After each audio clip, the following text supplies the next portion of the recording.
I, Vegeta, the Prince of all Saiyans, hereby command that you do not listen or subscribe to the Dragon Ball 4 Life podcast. Whatever you do, would you defy royalty? No! Bye!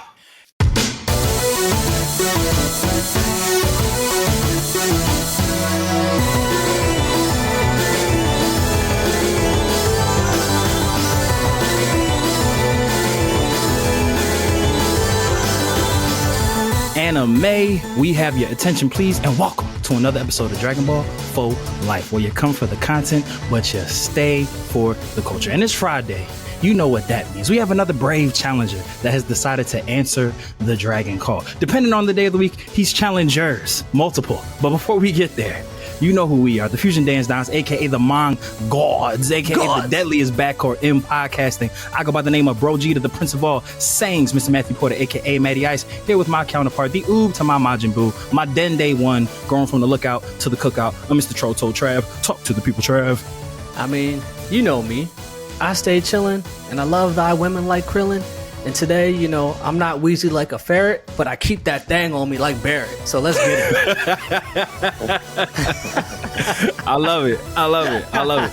And that is a very apropos intro, Mr. Troto Trav. As usual, one band, one sound. Because our next guest, he's a man of many hats or many wigs, if you're familiar with his work.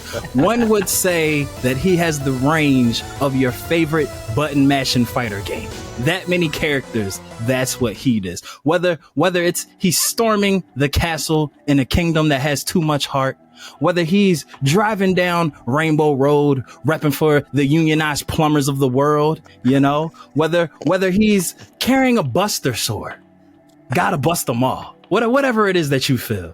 Ladies and gentlemen, we have the one, the only, Cloudie McDoom.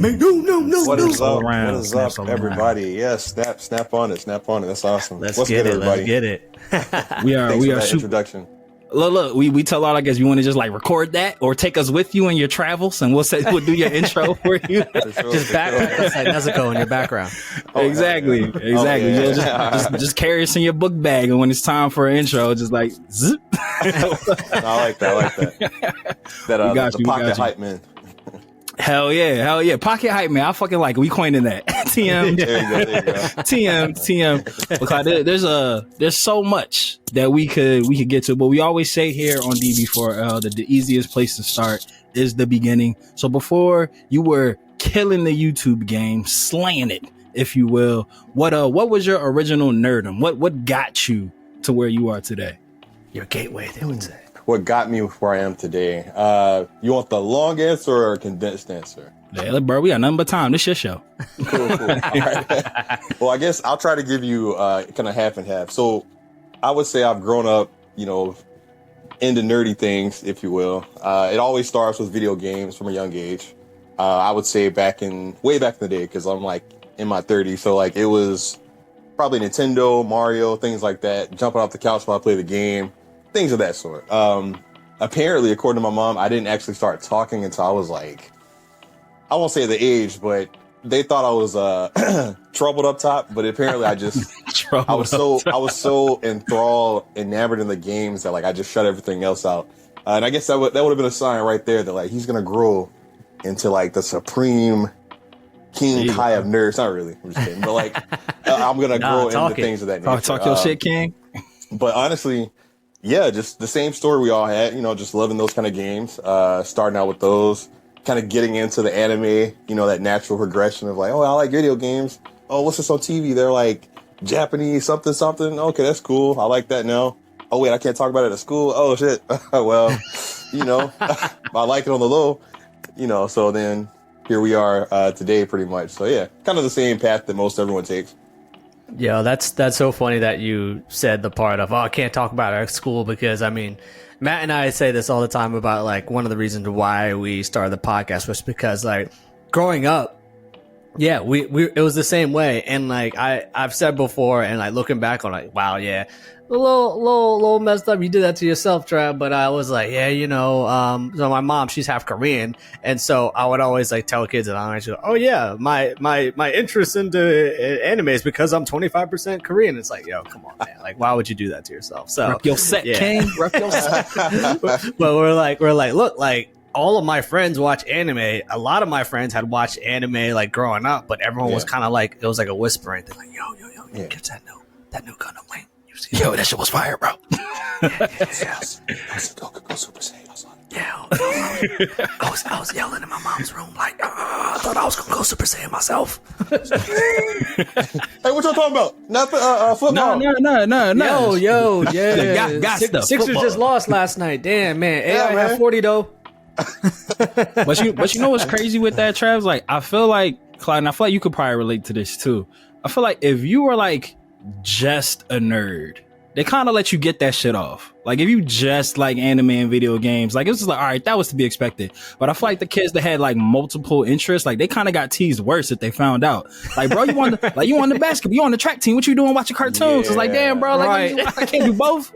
Like, No, that's some sound logic. That's sound logic. Because I think it's in the nature of man to like want to pigeonhole people. It's like, this is how I define you in my mind. This is the database. Like, in my database, I look through the folder that says, you. It's like, oh, that's Matt, that's Trav. Okay, Matt likes this, Trav likes that. Anything beyond that folder, you mess with my head. Poser. You're doing things that my brain doesn't like, so I'm gonna have to tease you for it. Now, again, like you said, if you guys are already like concreted as nerds, it's just like I expect this of you. I expect to see you tossing Yu-Gi-Oh cards at people in the hallway or whatever. That's fine because that's what I expect of you, given your previous behavior. You know what I mean? So. That's sound logic, man. Well, we out here we cracking the code, bro. That's why we win. Yeah, for sure. That's why we win. But you had mentioned that like video games was like the start, but then you like did shift into anime because they kind of do go hand in hand. So like, what was like your starter pack animes that was like, oh yeah, no, I fuck with this. Okay, I can definitely tell you. So I know when I was like much younger, you'd see stuff like pop on your TV every now and again, but you wouldn't really know what was going on.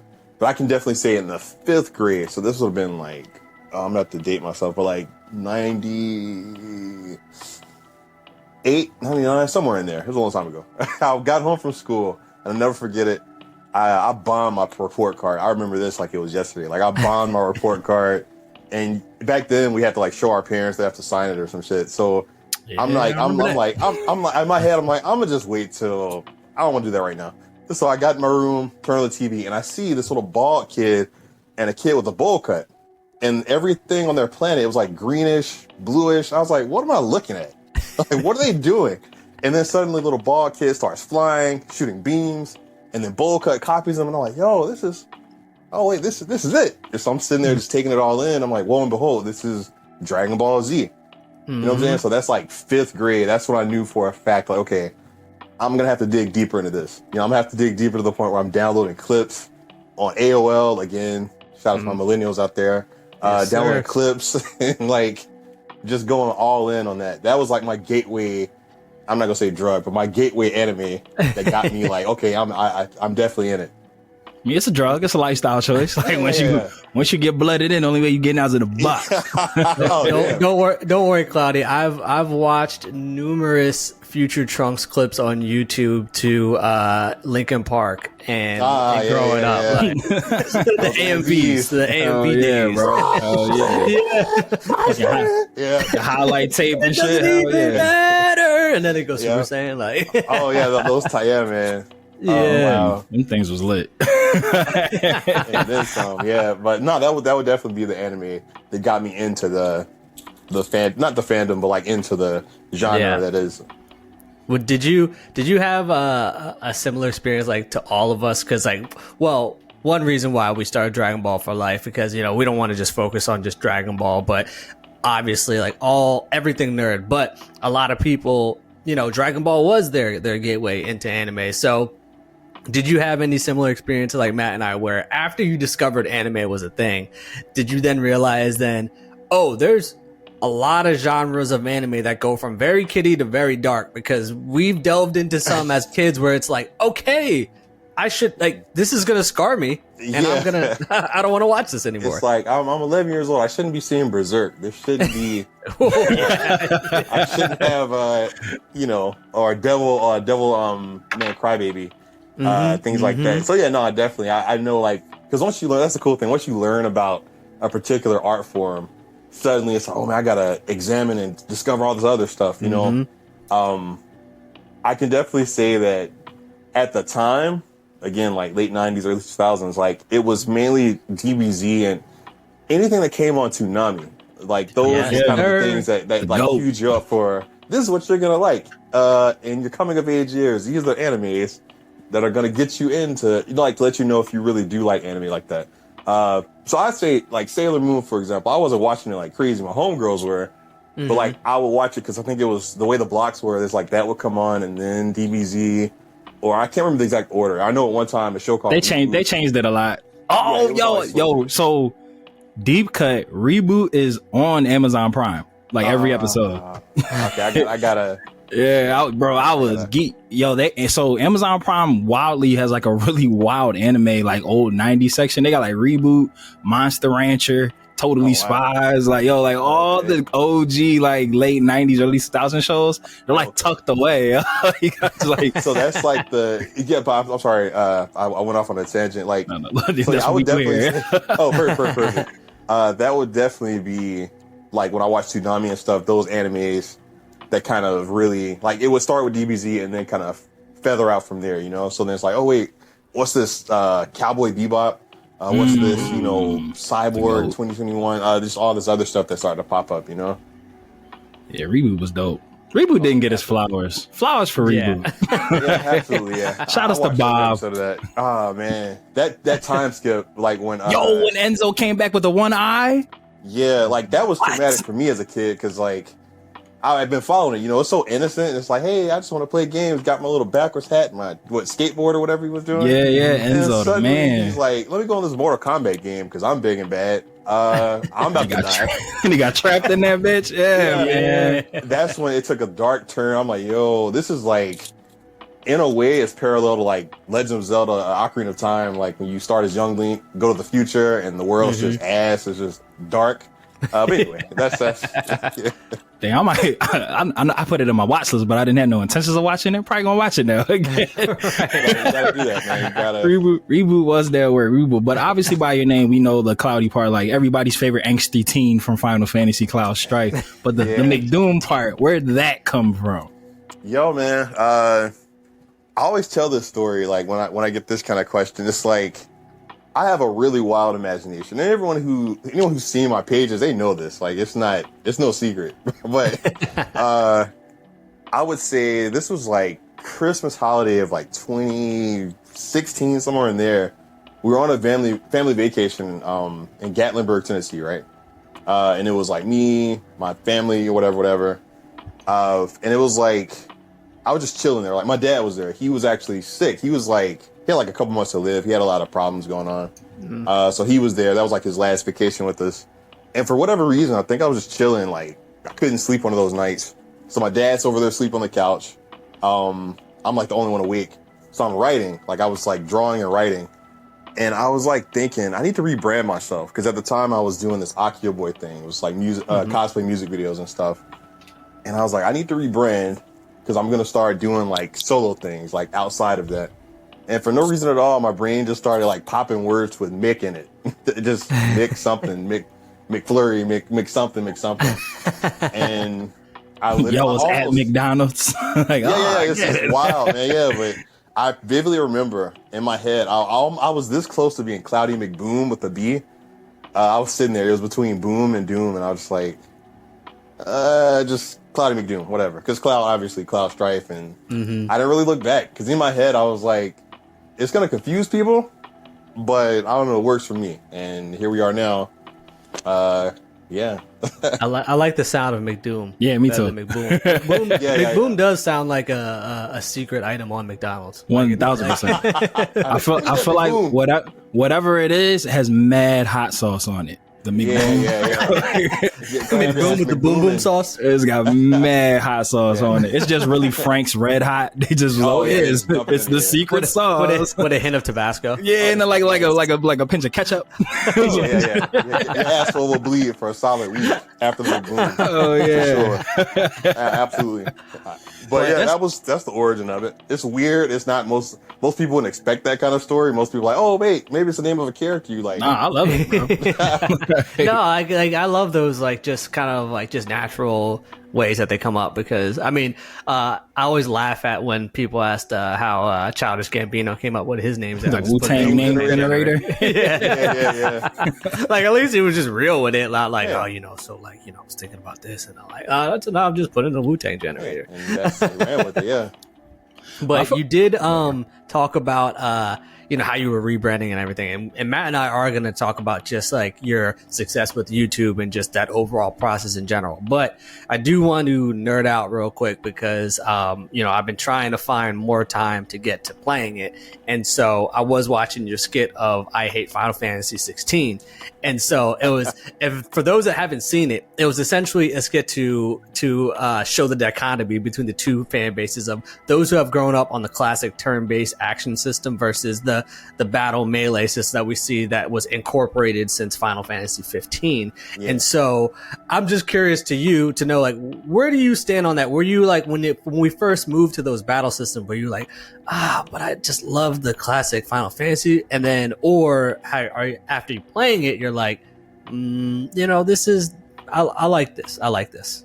Honestly, that's a real good question. For me personally, I feel like because we had all grown up playing games like Kingdom Hearts, for example, really good example, same umbrella, Square Enix, because they had already given us that taste of hack and slash, run around, adventure RPG style with that, we were already kind of accustomed to it, Mm-hmm. So when they started doing that with Final Fantasy games, to me, it wasn't that much of a leap. Right. Because I was already used to Kingdom Hearts. I literally did like a whole ass marathon of like every Kingdom Hearts game like a couple years ago, streamed it and everything. So like I was already into the button mashing. Now as far as the classics, at first I was like, man, this is kind of deviating a lot from what I'm used to. Mm-hmm. But keyword there is used to, and I'm all about like progressing, Right. Like I like thinking about the past and nostalgia, but I'm always trying to push forward and do stuff. So I appreciated the effort they put into like FF15, 16 in this case. So the skit you watched, that was 100% me, like speaking on behalf of both sides. Yeah. But at the end of the day, they came to that resolution of like, you know what, maybe I should give 16 a chance, or hey man, it's okay that you're upset because I know why you feel the way you feel. Right. So they can kind of come together and Yeah. So yeah, but no, me myself, I like both. Like only thing I don't like about the old ones would be how long it takes a battle to start. It would take, like, yeah. It takes a minute because you got to wait for the camera to come in. You got to wait for the monsters to phase in. I'm kind of past all that, but luckily they have a fast forward option in the remakes. Yeah. Or I say the remakes, the ones they put on like PS Store. You can hit a button and like speed through them. So, have you beaten 16 yet?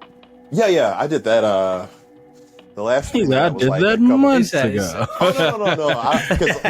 So the thing is, like, the way my streaming is like I can only progress the games on the days I stream. Right. So like if I'm not streaming, I'm not allowed to like sit and just play through it. Okay. Yeah. So it took me a minute to get through 16, but yeah, I finished that like a month or so ago. It was pretty good. Okay. I'm still like I got it when it first released, but how'd you get older and lives. Yeah. I'm like, yeah, exactly. I'm like finally reserving time. And, I'm still in the very beginning, but I just completed the Ifrit versus Garuda fight, and I was I was texting my boys. I was like, bro, that shit was lit, and they're like, yo, you ain't seen nothing yet. I'm like, all right, bet. Yeah, those battles get crazy. You're gonna love it. yeah, I'm having a lot of fun.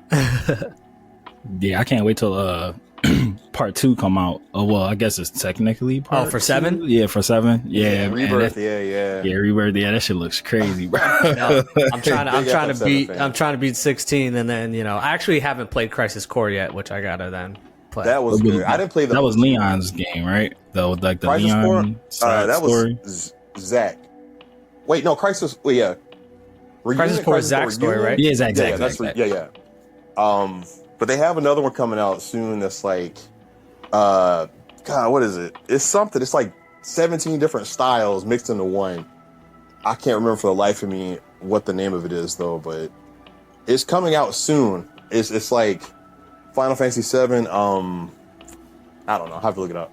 But yeah, that's. I'll pull it up. Well, how about I say we'll figure it out while we continue the conversation. Exactly. It's like Final Fantasy VII. We'll get the Carfax.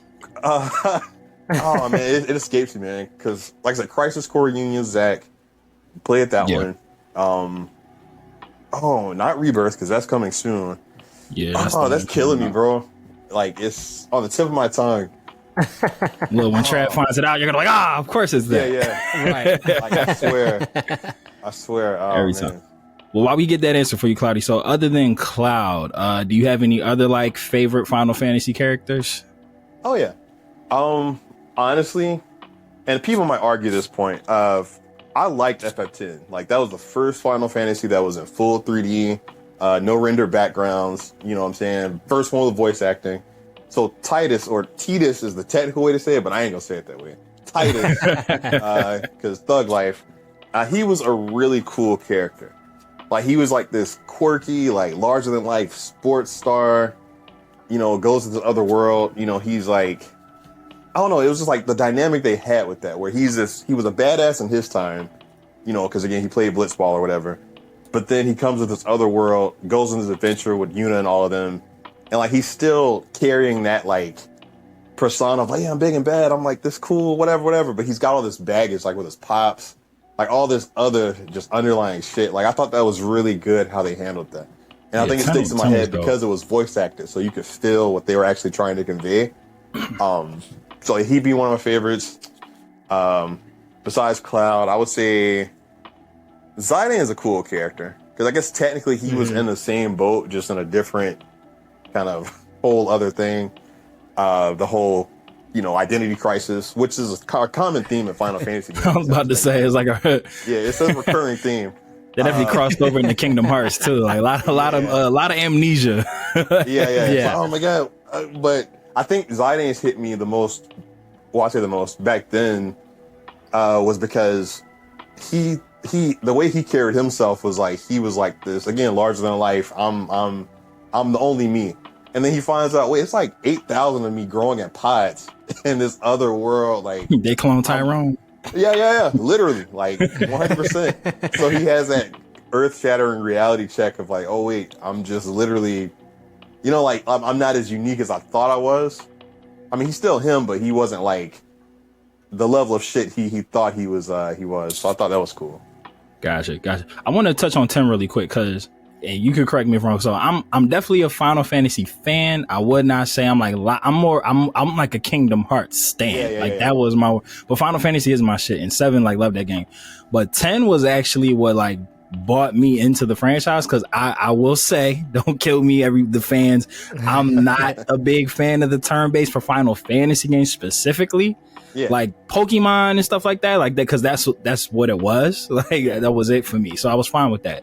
But with Final Fantasy, like I've always been like a more open world RPG MMO player. Like turn-based wasn't always really my bag. So when like 10 came out, I remember I was just like, this looks great, but I don't like the turn-based. And they're like, nah, you can run around and actually fight yourself. I was like, wait, this is great. So I guess my question is, because you were saying like you actually like 10. I loved 10. Is there like does the community not like 10? Is there like division? I wouldn't say like, and again, I can't speak on behalf of the entire community because there's always those like sub pockets and stuff. Right. Mm-hmm. I feel like for the most part, most people enjoy 10, but you always have those contrarians who are just like, oh, 10 sucks because I want to piss people off on the internet. Right. So you have that segment of people, but I personally think 10 did pretty well across the board. And I know it's different in the sense that one is really linear. Like there's no technical world map because it was the first 3D one. I imagine they weren't going to try to make a whole vast, like the most you can run around in 10, I think is the Calmlands. Like that's one map that's just like an open field, and that's the most running around you get. Everything else is linear. I'm going through the woods. I'm going down this hallway. You know what I mean? But even so, like aside from all that, they just did a good job. Like the storytelling, the new environments, the game mechanics. I love the fact that you could switch party members out. I think that was the first time you could do that where you just literally have them over to the side, you just rotate them out. That was cool as shit. Breathing underwater. I don't know why, but to me that was just cool because I wasn't expecting it. I'm like, I remember when I first played this way back, I was like, do they have like gills in this world? Technically, is that what they're trying to allude to? Like they just have like, you know what I'm saying? But nah, Tim was solid, man. I don't think most people dislike. And if they do, shame on you. you know, only Stop if they dislike listening to this it episode. just because they want to. But they have legit reasons. I'll accept that. I feel that. And Cloudie, was it Ever Crisis? Yeah. You know what? My mind was playing tricks on me because I kept saying Crisis Core. Yeah. And like a light would go off in my mind when I said Crisis, but I couldn't bring it to like, you know, like, because I know what Crisis Core is. Like I just played it, so like my brain would let me use that word again. Yeah. Ever Crisis. Okay, thank you. You would have got there. Yeah. Right before we sign off, I was like, any closing thoughts? Yes. Crisis Core. Ever Crisis. Like, wait. See, you got. Look, I just did it. Oh my god. We'd have definitely got there. I mean, it's all creative space. I mean, it's a safe space. Sure. Exactly. They would have corrected us in the comments. Excuse me, it's Crisis Core. Yeah, but Cloudie, Trav did mention that we did want to definitely touch on like your YouTube, you know, fandom, stardom, success that you got going on, because you know we have spoken with a lot of voice actors, talents, you know, dungeon masters, like we ran the gambit. But having somebody with like a very solid active YouTube following, I feel like you're in a very unique position to help a lot of people who also, you know, want to follow in like the video creative space, because I don't think it's ever truly appreciated like how building a YouTube audience from the ground up, like how hard that actually is. Like to not only build it, but then also like maintain it, which in my mind, honestly, I think that's kind of harder, because anybody might just click, oh yeah, I'll support, subscribe. And then, you know, 10 months later, I didn't watch none of their videos, unsubscribe. It's like, why did I do that? Why did I like, slipped on the mouse? And I was being nice that day. Yeah. So can you speak to like as a successful YouTube content creator, like is there a secret or a strategy or a tag plan that worked best for you for like building your audience and maintaining them? yeah, so well, first off, thank you for the flattering words of like successful YouTube artists. I would say I'm doing pretty well on there, or decent. I mean, I'm almost 50K. You know, that's not a little bit of people. No, I appreciate it. I'll tell you in order, like from start to finish, to like from back when I, you know, even thought about doing it. So beforehand, I got to give a quick history of what I was doing before this. That way it kind of makes sense. That's what we here like for, I mentioned, baby.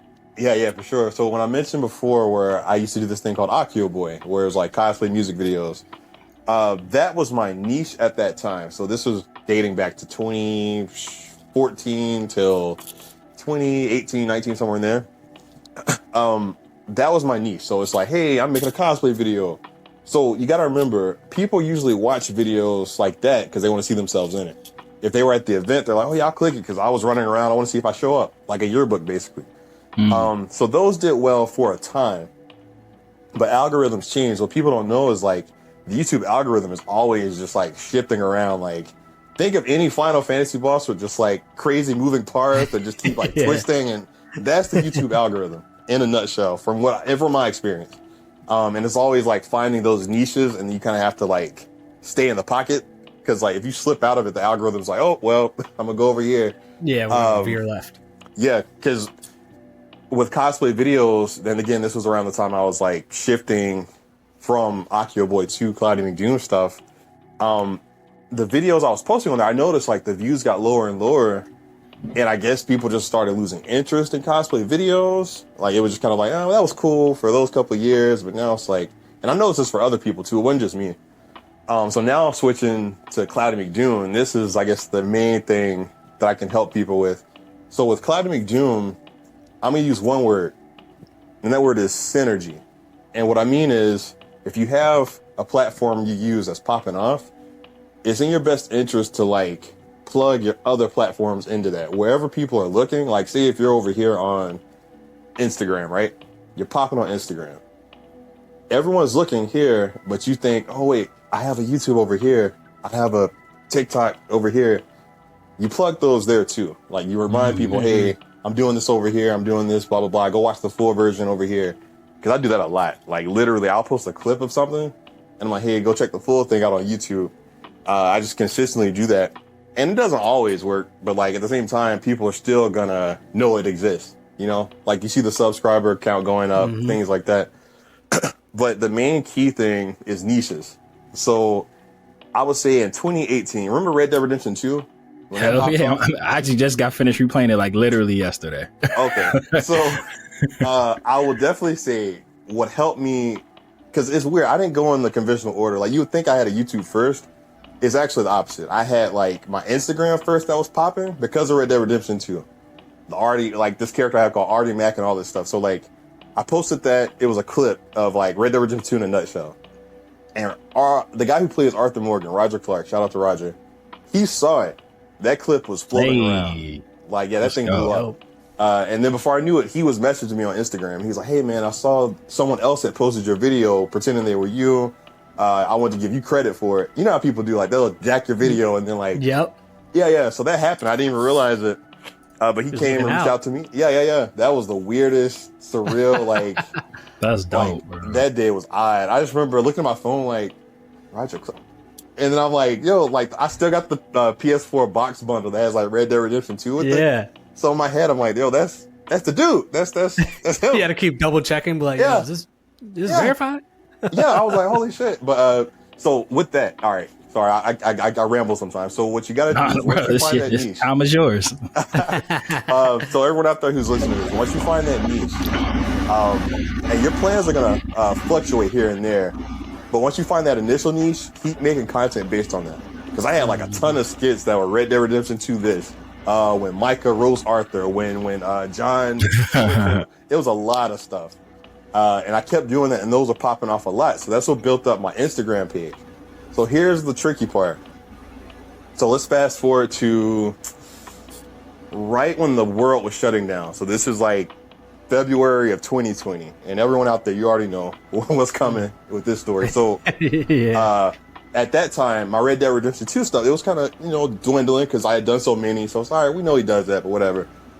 That's when Kingdom Hearts, out of nowhere, this story is the wild one. So I randomly was on a work trip, man. Like I was out like 3-4 hours away from home near the beach. And for no reason at all, I'm like, well, I'm gonna sleep over. I'm gonna stay the night here. I don't want to drive home at like midnight or whatever. So I'm gonna stay here at this hotel. Got up the next morning, went out to the beach. And the first thought I had was like, you know what? The clouds look nice. It's a pretty ass day. I was wearing like a big ass coat and I just looked weird. So like, I took my phone and I was like, hey, random white people, will y'all come film me? I'm just gonna hand you my phone. I'm just gonna stand here on the beach, right? And they did it. And I posted a meme that day. I remember in the hotel. This was like the iconic, like anyone who's wondering how those Kingdom Hearts skits started, this is that moment. So I posted it like, hey, Kingdom Hearts title screens, ha ha ha. And that shit went viral. Like, just like, that was man. Like, that was because I posted that on like Facebook just for the hell of it. Because, let's go. Yeah, and like that thing exploded. So from there, that wasn't even the crazy part. That was like phase 1. Phase 2, and we're still talking about niches, so stay with me. With niches. So once I realized that Kingdom Hearts video blew up, now it's time to try again. So this time I go out in the backyard, I throw in a cheap ass wig, some swim trunks, a red jacket, and I have a Keyblade. And it was literally a prop from like the conventions we were going to. I just had it in my house. No, I had to go pick that up from my girlfriend's job. She had it in her car, and she's like, hey, can you come get this box of like stuff? Like Keyblades and all that shit. So I'm like, yeah, I'll come through. Went and picked it up. Casual Keyblades in the trunk. we had an event like a weekend before that. So I needed to take the stuff back to my house. So I got home. I'll never forget. Got home, looked out in the backyard. And I was like, I'm going to go do something random. Took my Keyblade, started jumping around, just flashing. As I'm Sora. That thing, again, virality. So like that one blew up. So from there, I just kept doing Kingdom Hearts skits over and over and over and over again, which evolved into him getting his ass whooped in like TikToks. Just him running up on people, getting knocked across the room. So yeah, like the niche is all to wrap this up. That way, I'm not like, so like. Nah, bro, this is amazing information. Like me and Trav say all the, and me and Trav say all the time. Like probably every episode that we ever do, we say like we're waging a personal war against celebrities who their best advice is, oh, if you can do it, if I could do it, you could do it. Like, but what did you do? Tell us. So this is amazing information. Oh yeah, okay. But so with that, like, I guess when I say sum up, to give you a more like condensed, this is what you do answer, it would be one, to kind of like get into those niches. If it's something you enjoy, like, I mean, because obviously, I mean, I enjoy Red Dead. That's why I did that. I enjoy Kingdom Hearts in my youth. So I'm like, I'm going to just bring that back. Final Fantasy, been a fan of all my life. So it's like, do niches that okay, I can keep making stuff with this because it makes me happy. You know what I'm saying? Like, it's funny. It makes me chuckle. Because Sora getting whooped by other characters, that was all just, it was an extension of what I had randomly done on the beach, down in the backyard with the Keyblade. These are all just deviations of that core niche. Because once you realize, hey, people like this content, you start to kind of build stuff that's similar to it in the same exact vein, you know? That's how Final Fantasy came. Did you have any, like, when you just like, hey, people, film me on the beach, or hey, film me in my backyard, swing the Keyblade like I'm Sora? Like, in your mind, was it just like, you know what, I'm gonna put this out, see what happens? And or did you have a mindset, oh, this is so randomly funny that, you know, it could, or you're just having fun with it and putting it out and it's happened to go viral? Like, I think for me specifically as a content creator, my journey has been, I would say 60% skill, because like I video edit professionally, and then 40% just serendipity in the sense that I won't even think too hard about some of those skits. I'm just like, I'm gonna do this because I feel like it. Like, I feel like being random. Here it is. You know, like the Sora in the backyard with the Keyblade, that was all of what, like 10 minutes of me being outside, throwing on the computer and leaving it alone. I've noticed when I try too hard on skits, they don't always pop as much versus when I'm just like, like they blow up. And I'm trying to study that pattern in my own work to see why it's like that.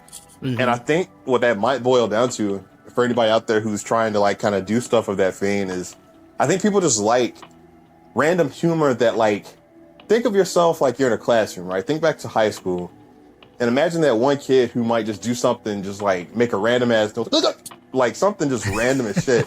And everyone's like, like, but it's so out of nowhere. Yeah. I don't know what it is, but something like we all resonate with that kind of humor. And I think with me, because like I'm a grown ass black dude with like this shaggy wig, I'm pretending to be this like teenage white boy, like running around with the key. Like, it's so out there that you can't unsee it. You can't like burn it from your memory. Sometimes other people's detriment, but you know, it'd be like that, you know, like when I'm twerking the Sephiroth and stuff, you know, I know some people are like, no. So, you know, no, that's crazy that you just said that. Cause it's like, as you were saying it, it kind of made me think. I was just like, in terms of like video watching, like me as a consumer, I think there is something there. Like, you can tell when someone's trying to make you laugh and it's not funny. It's just like, you're trying to be, like, all right, you're trying to be funny, but it's just like, versus like you said, the videos where you just like throwing shit out there, having fun. And like, it's just like, oh, this is hilarious. Like, he's not trying to be funny. Like, this is just creative as fuck. And like, and it's hilarious. So people laugh at that. Yeah, because it's definitely like the people, like you were saying, like going back to the class analogy, like the person that did like the random thing, that'd be the funniest time. But when someone's trying to like make a joke, hey, listen to me. Like, you're like, yo, Jeffrey, sit down, bro. You know, it's like, you all right, dog. You, no, I feel like, I'm actually trying to learn today. Sit down. Yeah. Like, yo, I actually came today of all days. But, you picked the wrong day to make a fart noise, my boy. No, I will say this too, like, what helps me, so what people don't know is like I'm naturally quirky. So it's not like I'm waking up in the morning practicing in the mirror to be like, okay, I gotta do my hands like this and like that's just my mannerisms. My dad used to make fun of it all the time. Like just like, oh man, son, you talk with your hands too much. But like, so a good example is Sora, and I know we'll deviate into Kingdom Hearts soon, but like with Sora specifically, I have this thing where I mimic his run. Like, it's this wacky ass, just throw your body into it run. Some clown shoes. Yeah. Yo, he be People having hold- some wide ass strides when he Yeah, runs. Like, the walk and the run. So I've been replicating those, and the thing is, I only did that because I was trying to really imitate the character, like genuinely from my memory of like I remember this is how he looked. Let me see if anyone else remembers this. So let me replicate that movement. That was the core idea behind that. People had blown it up and like, oh my god, the Sora walk, Sora run. That was just their doing. But me specifically, I love actually breaking down the science of character walks, cycles, mannerisms, things like that, you know? And that was even when I was younger. I'd be in the hallway, like mimicking how Link runs, how Link swims, how Link just crazy stuff, man. No, and that passion and authenticity, I feel like that's also like a credit to like why, you know, what you're doing is working. Cause it's like people are real quick to want to point out when someone's like a poser or a phony or like a fake fan. It's like, oh, like they're only into this cause it's cool.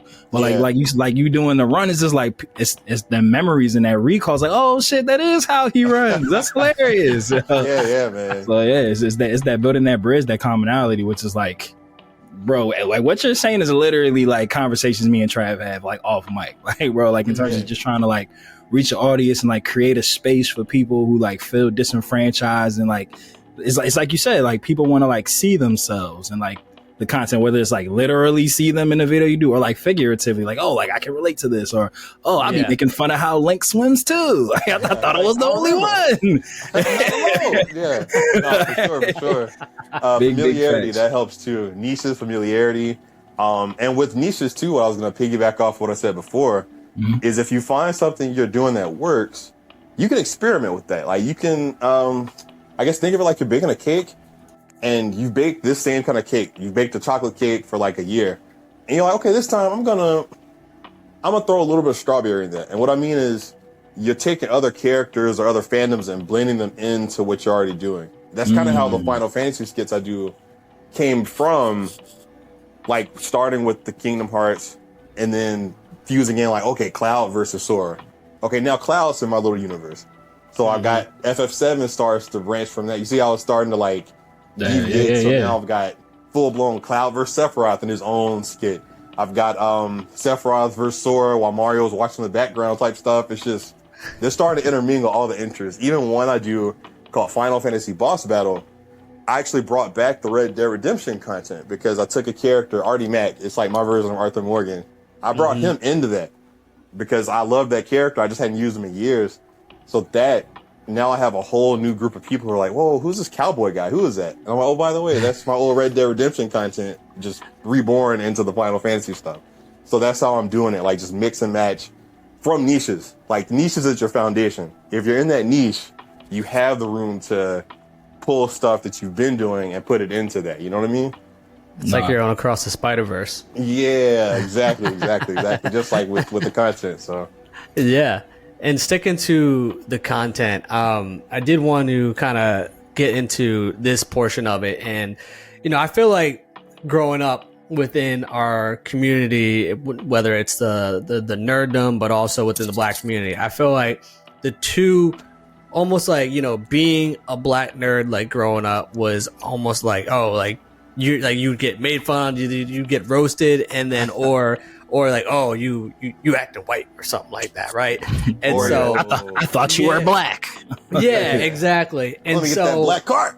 yeah, right. Like me, like, whoa, I'm Look part at Asian. us now, All right, bitches. no, that ain't right. That ain't right. Oh yeah, man. But do you think that, you know, now that you have a following and a fan base, and do you feel like there's some sort of like sense of responsibility that you have? Because I think that now it's with how everything is so visual, and now seeing the success of various Black content creators, you know, I think we personally didn't have that like growing up at all. At least like we had Wayne Brady. Shout out to Wayne. right. But like specifically in this space, it was like, and when Matt and I started this podcast was because, you know, everything was so analytical, everything was, you know, so true to the main resource, which is good. You know, you don't want to put out false information, but at the same time, like, yo, Have fun I want with to it. talk to Matt about anime. Like, I'm at the barbershop talking about the Lakers and Mavericks game last night. You know, like I want to be able to just have that casual conversation, but at the same time, we have that knowledge. So like, do you think like you want to continue to, you know,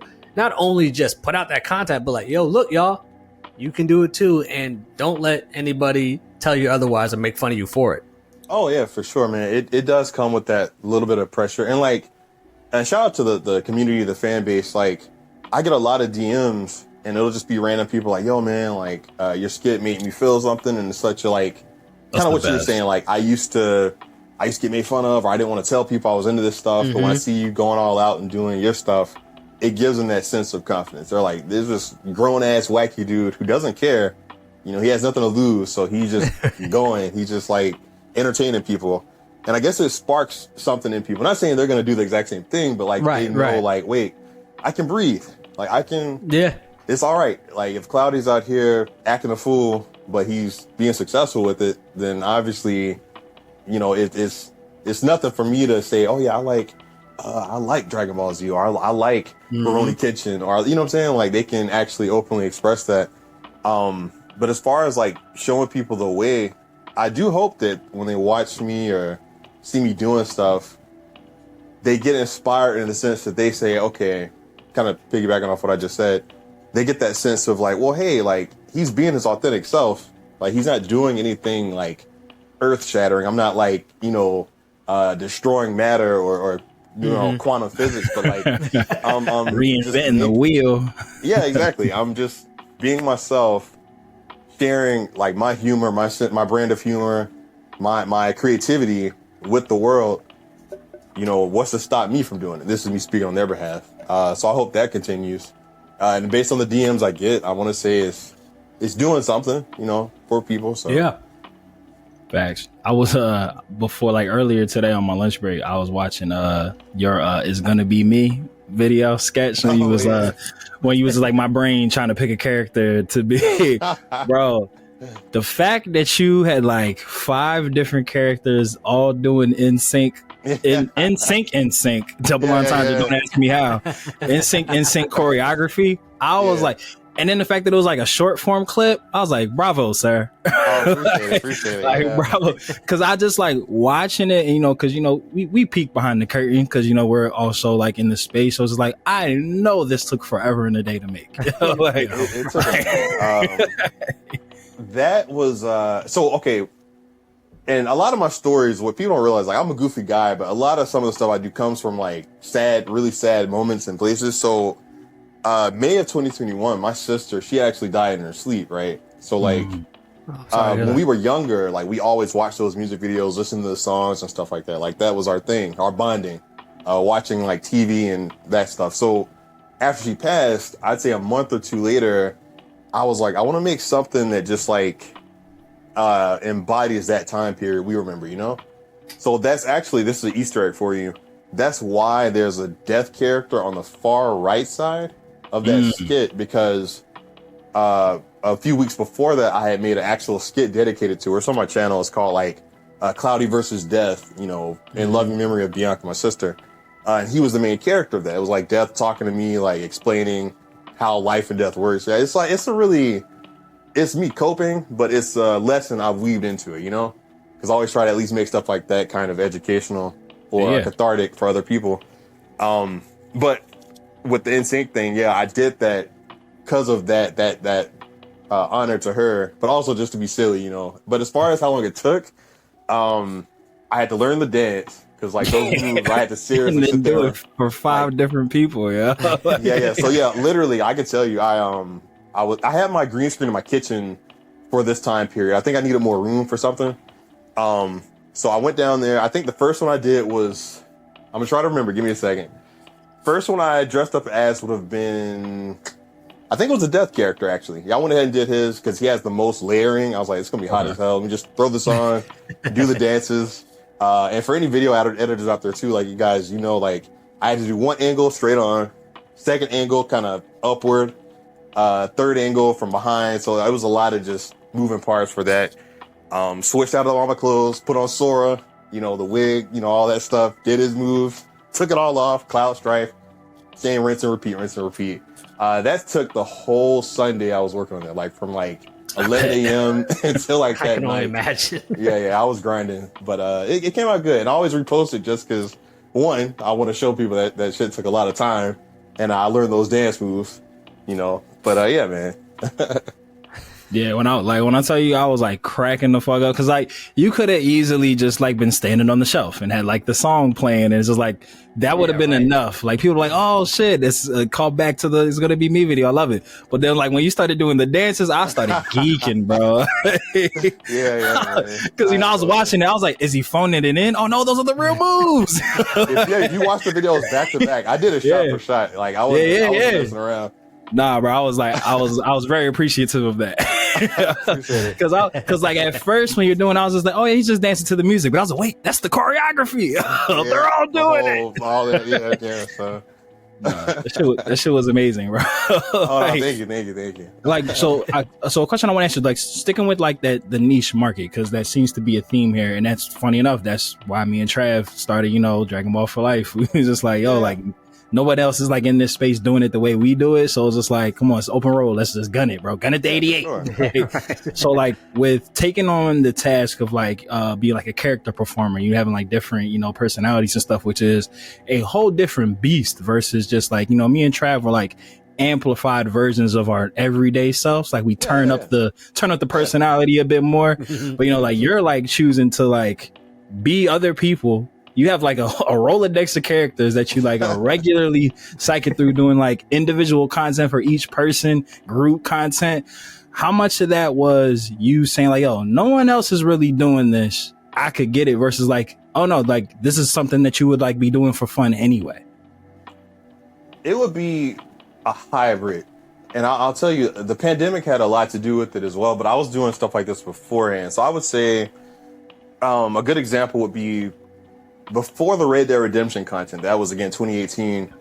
I'd have these ideas in my head, and I'm like, okay, well, I got to be this character, talking to this character. Okay, well, do I call up my homegirl, wait to see if she's off work? Do I wait?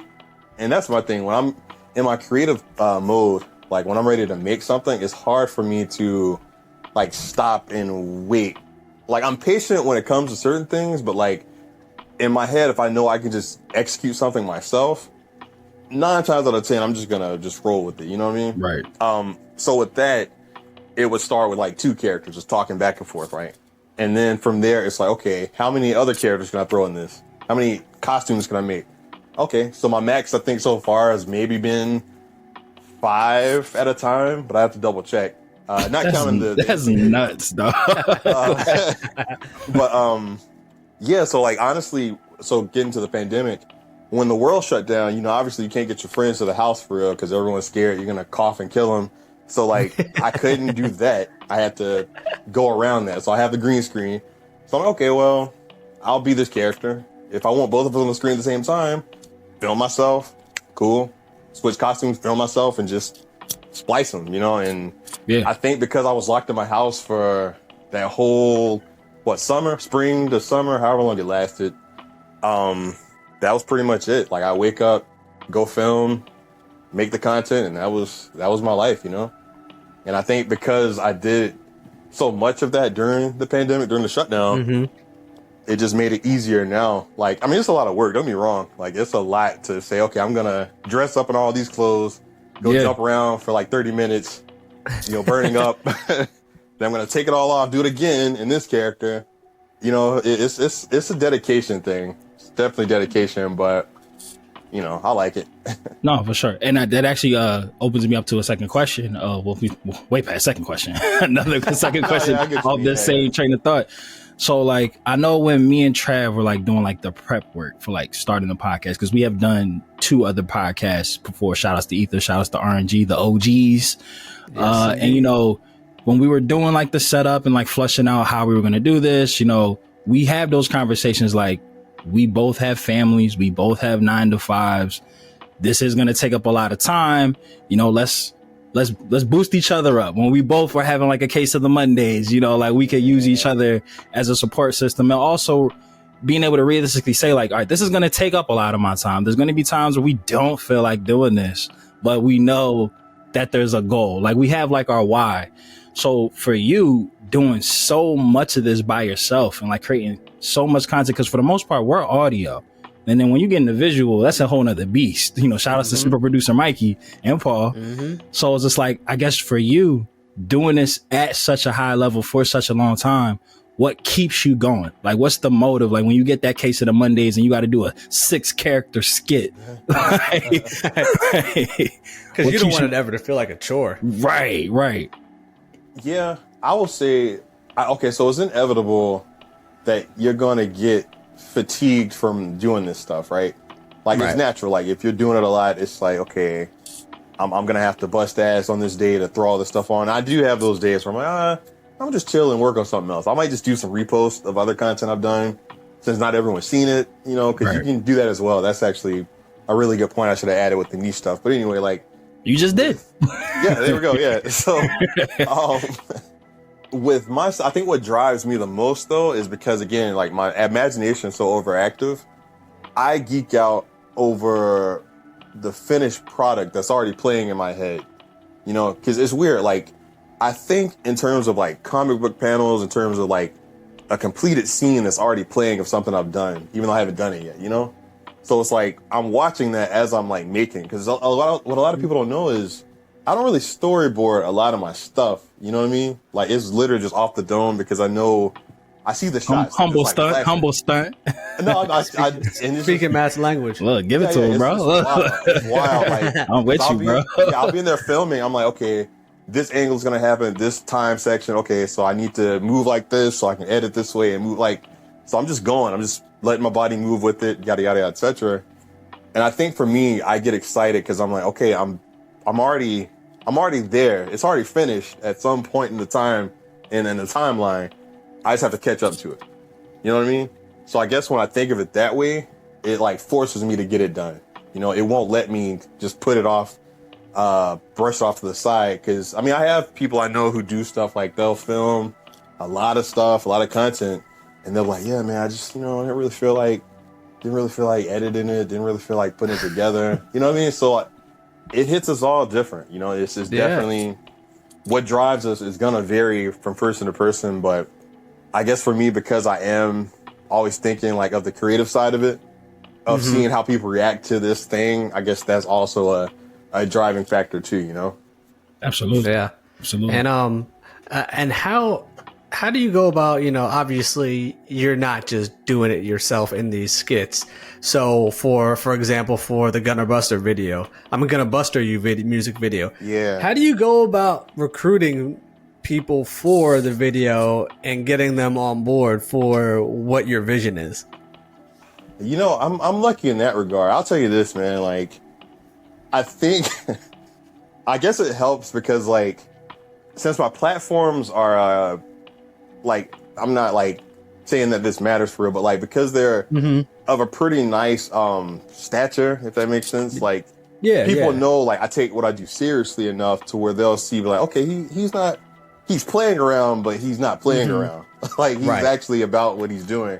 It's not just a hobby. Yeah, so I guess honestly, when I reached out to them, and a lot of it like I lucked out because it's like. Let me see if I can go in my head. So, for example, the main girl that's playing like Lil' Kim with the outfit changing colors. Shout out to my girl Drea. I've known her for a few years. She's here local in Birmingham.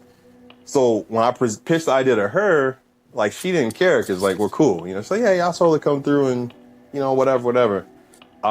As for like the other girls, shout out to VIP Panda, Jamie. I got so many of them trying to like go out. Yuki.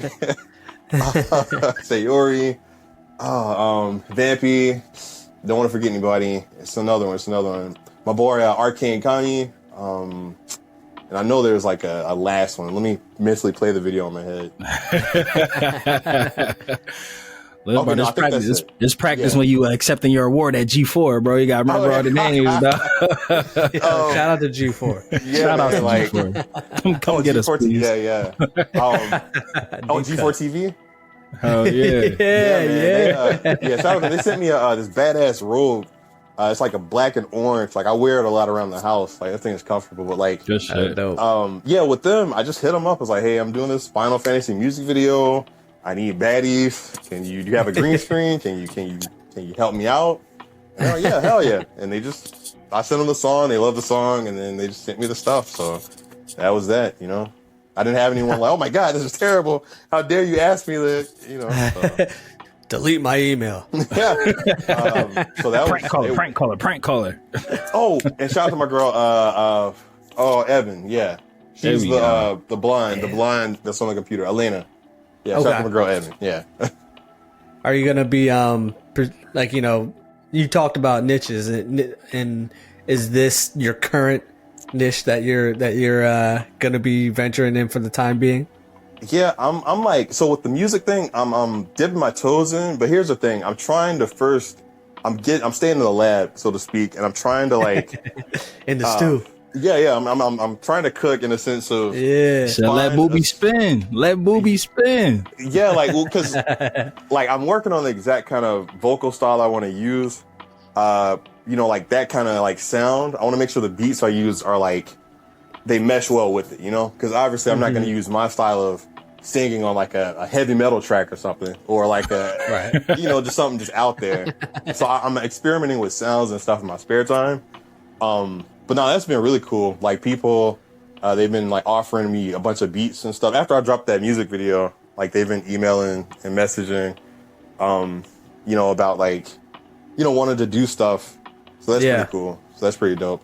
It's just making the time to sit and listen through every track and kind of figure out what works. And, so I'm in that process. Yes. The short answer, yes. I'm dabbling in more music. Shameless plug. We have very close ties to a Philadelphia music group. Nice. I was just saying, we got producers, we got writers, we got engineers, bro. We'll definitely reach out. Shout out to AOX. We'll definitely make that happen. Everybody wins, bro. Everybody wins. Yeah, that's what's up for real. We reach back and pull up, but I will definitely make that connection happen, because listening to the video, because it was funny, because I was going through your content and everything on YouTube, and Trav specifically was like, yo, you gotta watch this music video, and I was like, all right, I didn't get to that one yet, all right, let me go to it. And I was watching it, and I was like, oh, this just lit, bro. I appreciate it. You know what's funny? Fun story about that, and this is a shout out to my community 100%. I made an instrumental of the Lil' Kim Crush on You and the Don Corneo theme. I did that randomly months ago. I was bored one day. I was like, I'm just gonna mash these up to see what it sounds like. Posted a video of Cloud dancing in Aerith Church with that instrumental, and everyone kept saying yo, a full instrumental. What is this? What is this? So I'm like, okay, that's cool or whatever. But it kept happening to the point that somebody DM'd me. This is what pushed me to make a full song. I think it was Kazu Beats. Shout out to Kazu Beats. If I said that wrong, my bad. But he sent me his version. He's like, yeah, I went ahead and made my own full version of what you did. I was like, okay, cool. So I heard it. And I was like, okay. Verses? No, he took the full track and he added the Don Corneo. I could have done the same thing, but he was like, hey, I'm doing it myself. So that felt like a friendly challenge. A friendly, hey man, challenge. You're not gonna do it, I'm gonna do it. So I was like, all right, man, I'm gonna finally do it. Literally just made a full version, wrote some lyrics.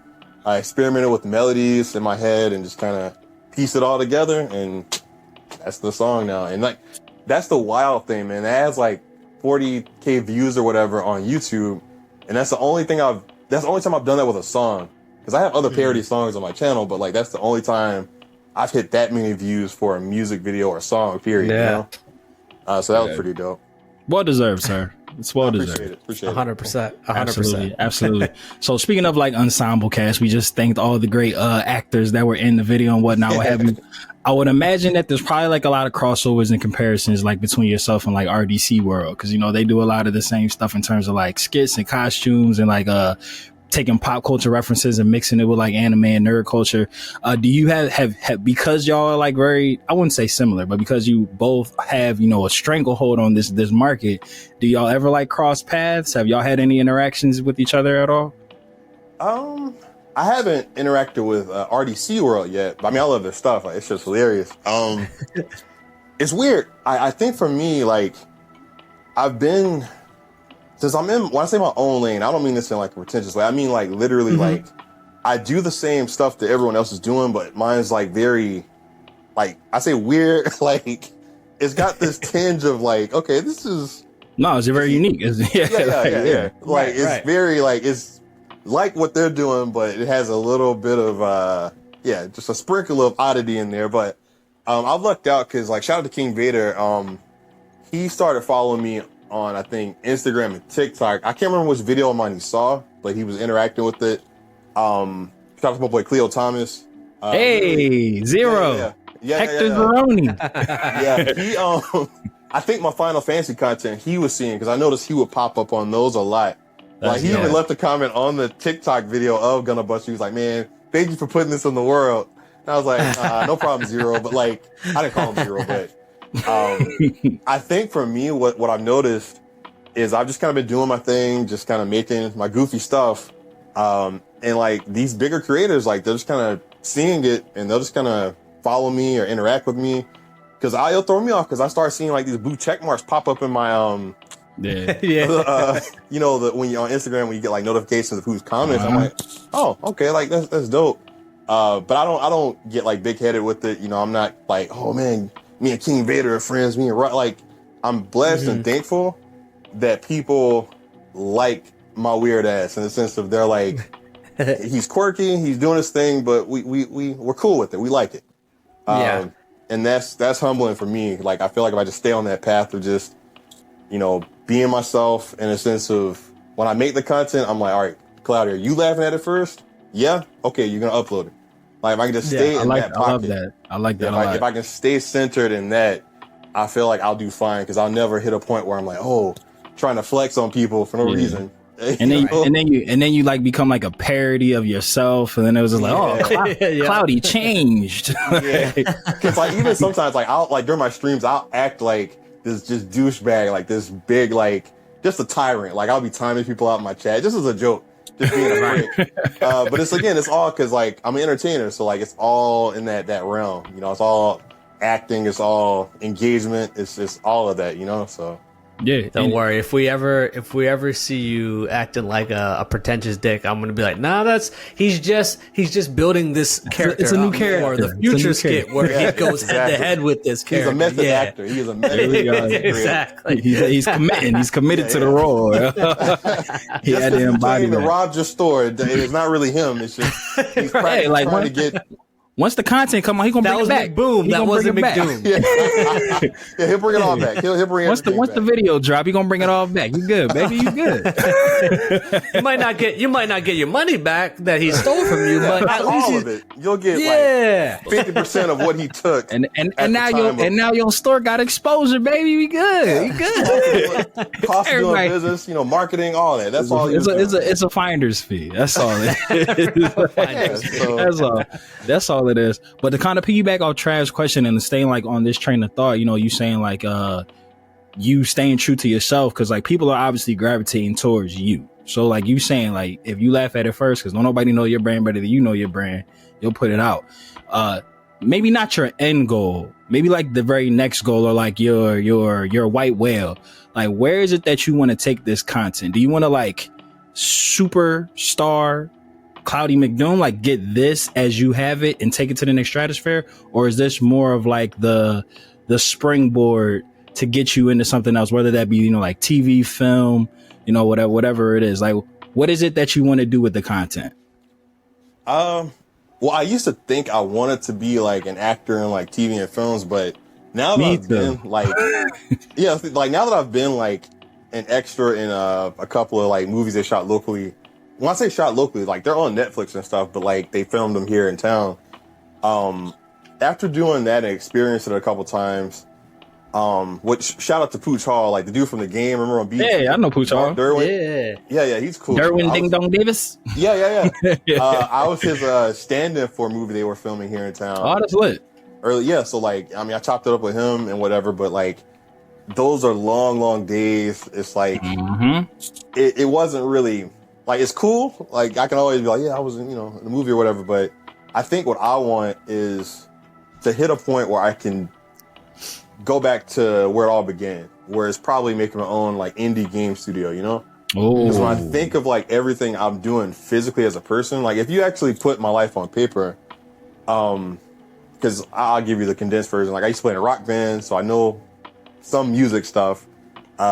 run around the house, pretending to be video game characters, mimicking their walk cycles, mimicking all this stuff, these little like meticulous things, getting into filming. So now I understand cinematography, directing. I'm a writer. Like all these elements, if I fuse them together, like I could make my own version of Square Enix. You know what I'm saying? Which is kind of where my mind is. That'd be fun. Leaning. Yeah, like I mean, obviously I do the content because it's fun. I have my name is out there. That's what people know me for.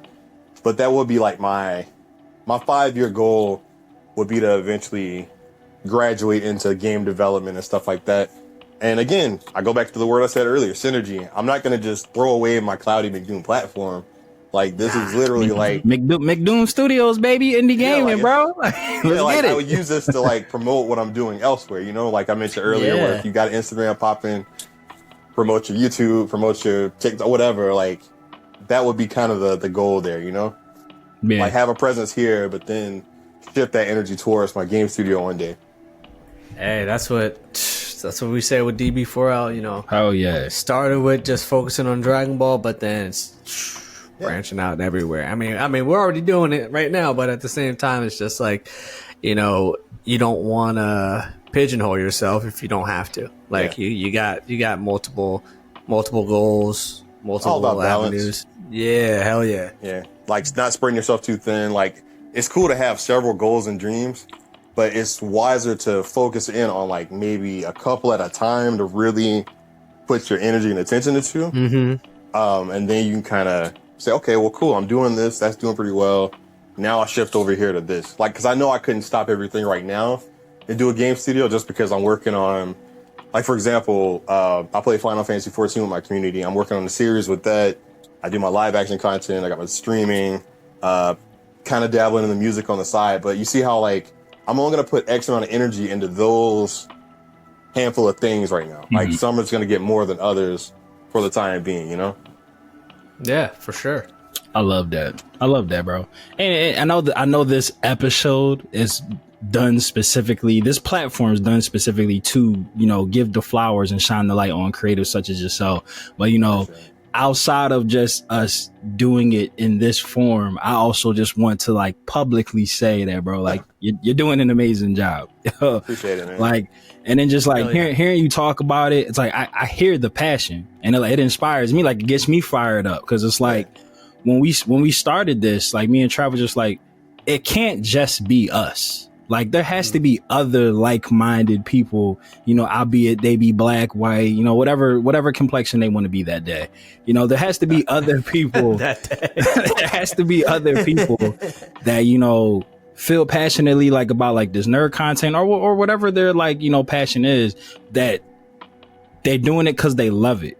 Or they're doing it because like they want to, be the representation that they didn't have. So, having this platform and meeting people such as yourself, it's like, it's very humbling and heartwarming. And like, it makes me feel good. Like, oh, bro, like there's something here. I don't know what the thing is. Like, I honestly don't know, but like, I know it's close and I know it's big. Like, that's all I know. No, exactly. I feel that. And like another thing too is, something I try to remind myself of all the time, especially if you ever feel like you have those days where you don't feel like doing it, or you don't have the energy or drive for it. You have to tell yourself, okay, well, if I don't do this, who's going to do it? In the sense that 1,000. You're literally the only person who's like just going to stand in your own doorway, who won't let you leave or let you go past that point. And once I realized that about myself, where like because at one time I didn't like doing content in front of the camera because I was doing my cosplay music videos. I was behind the scenes. I'm like, I can make you look cool in a video and keep it moving. Everyone loved me for it.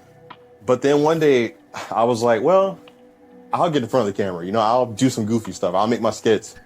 But I remember having the thought like, nah, man, you're kind of weird. You're lame. Don't do that, man. Just stick with the cosplay music videos, man. Don't, you know what I mean? Like I was literally blocking my own path. Like me specifically. Yeah. Like a version of Cloudie was like, nah, don't do that. But I'm glad I kind of shoved him out of the way and decided to go with it anyway, And it's ups and downs. I will say that. Like you guys are lucky in the sense that because it's a podcast, like you don't have to worry about, say, any of the comments you get will probably be on whatever guests you got or like technical stuff, like whatever. But when you put yourself out there like I do, or like any creators out there, in a sense of like you're always putting your face here, dressing this way, or it opens you up to a lot more like big facts. Criticism or Scrutiny. Yes, yeah, hella scrutiny. Like, so, and thankfully my ratio is like 90-10. 10 being that percent of people who just talk mad shit on me. Just cause. 90 being, and then 90 being everyone else like, yo, that's really funny, yada, I like this. Like, so that balance, that ratio is a lot better than I'm more thankful for that ratio than some people I see. They get like, yeah, it's a lot. They get a lot of. Sorry, I keep pulling this thing down. No, you can't, bro. I'm not used to these, and because I talk with my hands, it's always a constant. You super straight. You super straight. Oh, yeah. The reel that we use won't be a one where you slid the camera. Yeah. So you are all good to go. But Cloudie, you said so many gems that is just like I don't know. Like this just seems like a really good place. A lot of great information has been given. Like I said, the main goal, the two biggest points for doing these Dragoncall interviews is, like I said, to shed light, give flowers to people who deserve them, and so they can get them while they can still smell them. But then also to, pull from different experiences from just across the gambit of, entertainers and creatives, just like, try to pay it forward and like help. Like you said, that kid who's sitting at home is just like, oh, damn, Cloudie did that? Oh, he's crazy and quirky too? I'm crazy and quirky. Fuck it. Let's ball. Like, let's do it. Right. So, again, I know you said that you felt like, that you were kind of like long-winded. Like, when I tell you that these were perfect examples of the types of information that me and Travis like look for in these types of interviews, like, sir, we want to thank you for the knowledge that you spread, because I can tell you wholeheartedly that someone's going to listen to this and take what you said like with a full grain of salt. I'm like, all right, let me get off my ass and like really like put this into work, sir. But we could literally talk to you all day, and we tell all of our guests like, once you come on once, you are a forever repeat guest here on DB4L. Yeah. So anytime you got anything coming up that you want to promote, that you want to talk about, even if you just want to shoot the shit, because there's a lot of things that I'm sure that we didn't even get to cover because we touched so much good content. So we would love to have you back. But before we let you go, Cloudie, let the people know where they can find you, how they can support you, what you got going on. For sure. Again, Cloudie McDoom. I'm on YouTube, Facebook, TikTok, Instagram, Twitter, now called X, but don't worry about that. Yeah, you can find me. It's still it's forever Twitter. It's Twitter. Yeah. Like I said, I'm always working on videos here and there. At the moment, I will say the big thing I'm working on is my Final Fantasy 14 parody series called The Squall House. That's SQUALL House. Definitely look that up on YouTube because I have that on my other Cloudie 14 channel. But yeah, man, that's pretty much it. But nah, man, I really appreciate y'all supporting, showing me love, give me the flowers to smell, as it were. Oh yes, brother. They all for That's all for you. You deserve them, bro. Because once again, like, especially as a man of color, like I know, like we all feel like this kind of this sense of community is just like, we're not given that much to begin with in this world. So, so it's like we got to work a little bit harder than most, like, to get what we want. So like to see you here and doing what you're doing at the level that you're doing it is like I said, it's very inspiring, sir. Keep up the great work that you are doing. Not even the good work, the great work that you're doing.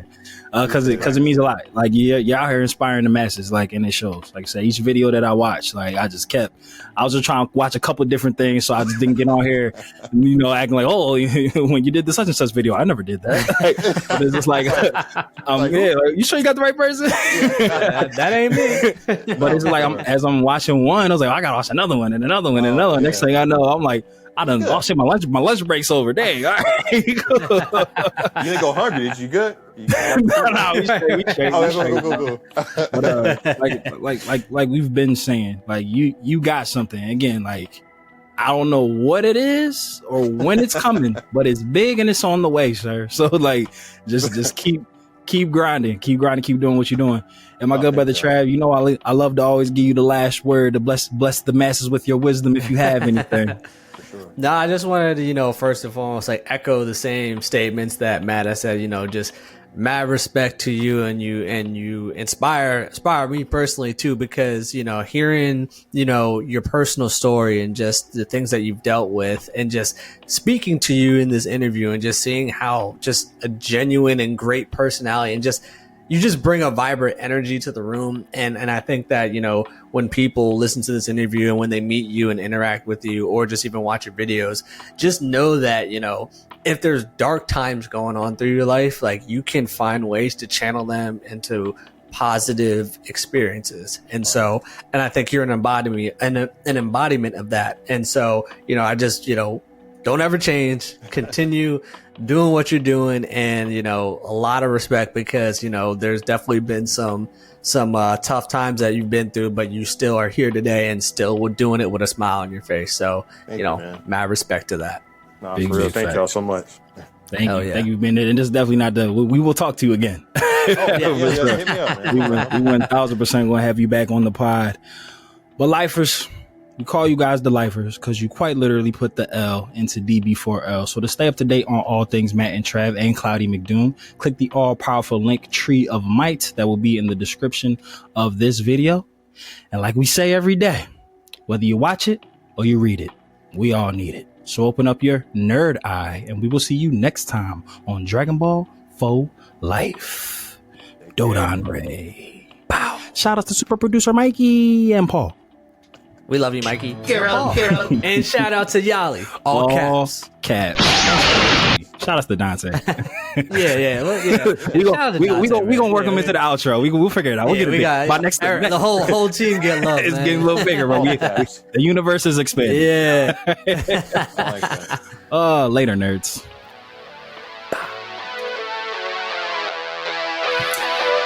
What's up, nerds? This is Josh Bengal, voice of Violence Fiend, Lizard Priest, Agil, Hoyan Leave, Fire Force, all sorts of them. You're listening to DB4 Life and shit. What else was I supposed to say? Is that it?